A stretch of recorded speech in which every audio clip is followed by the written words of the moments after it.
What's going on, guys? Welcome back to WWE Network and Chill, where I, Graham G.S. Matthews, break down all the original content I watch on the WWE Network and on Peacock. And today we're talking the June 6, 2022 edition of Raw Talk. No Jackie Redmond this week, being replaced for this episode by Scott Stanford. We got Matt Camp and Jerry Lawler joining as the special guest analyst, for anyone who cares. To start off the show, they recap the Seth Rollins attack on Cody Rhodes from the beginning of Raw on Monday night, which was, I thought, very well done. I wasn't super high on the fact that Rollins attacked Rhodes. I was hoping we would move on from that. Rollins might go babyface. Obviously, that's not what happened, but whatever. From there, in the studio, they run down the biggest headlines from Monday's Raw, including the Bobby Lashley Theory segment, where Theory stepped up to Bobby Lashley, kind of setting the stage for a future encounter, potentially for the United States Championship. Backstage, Kevin Patrick interviews Bobby Lashley, and Lashley says that Theory made the wrong decision by stepping up to him specifically. And Lashley's in a mode right now where he's just taking titles. From the WWE Championship earlier this year, he's a former United States champion. He might have his sights set next on the United States Championship. And he even says he might have a new championship to go for coming out of what we saw on Monday night. And only Theory has himself to blame for that.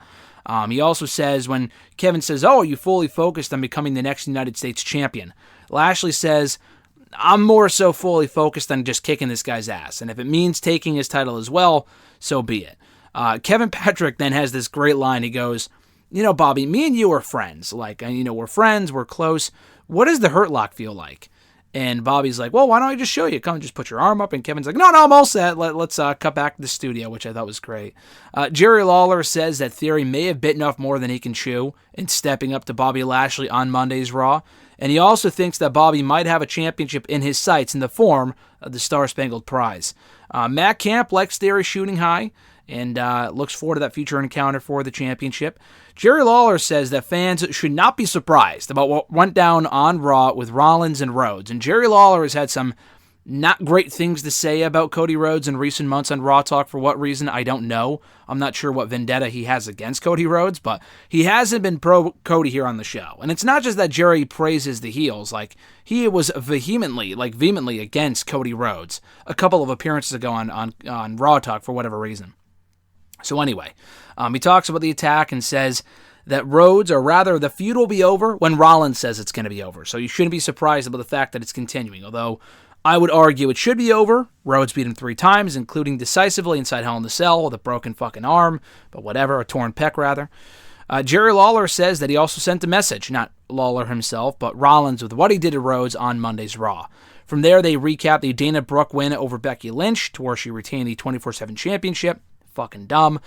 Backstage, Sarah Schreiber interviews Asuka, who says that she's merely having fun with Becky Lynch right now with what we saw on Monday's Raw, and she will be Raw Women's Champion. She said some more, but she said it all in Japanese. They kind of had her do that thing where she rambles in Japanese. And listen, her enthusiasm is infectious, but I wish we can get actual promos from Asuka, what they were having her do years ago and when she was in NXT. Her English has gotten a lot better, but they don't have her speak English for whatever reason. I'm not really sure why.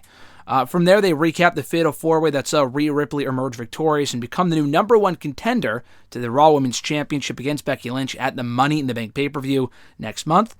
Matt Camp kind of runs down their history, their skill sets, and praises both Belair and Ripley. And he's looking forward to their match as I am at Money in the Bank. Kind of a seamless transition from that into the Judgment Day angle that saw Edge get betrayed by Rhea Ripley, Damian Priest, and the new leader of Judgment Day, if that's still the name that they're going by, Finn Balor, laying out Edge, and that was that. I fucking hated it personally. Edge, I love the Judgment Day, but that's exactly why. Edge had only been a heel for 2 or 3 months. This shit was just getting going, and they haven't completely thrown away the stable, but to move on from Edge as a leader already, unless he's injured or some shit, which I don't think he is, they just want to make him a babyface, I'm not too high on that at all. I just feel like that was way too fucking rushed and way too fucking forced, but just my opinion. Matt Camp wonders, logically, what this means for AJ Styles, who we did not see on Raw this week, and what this means for Edge. I assume Edge comes back as a babyface, feuds with Finn Balor.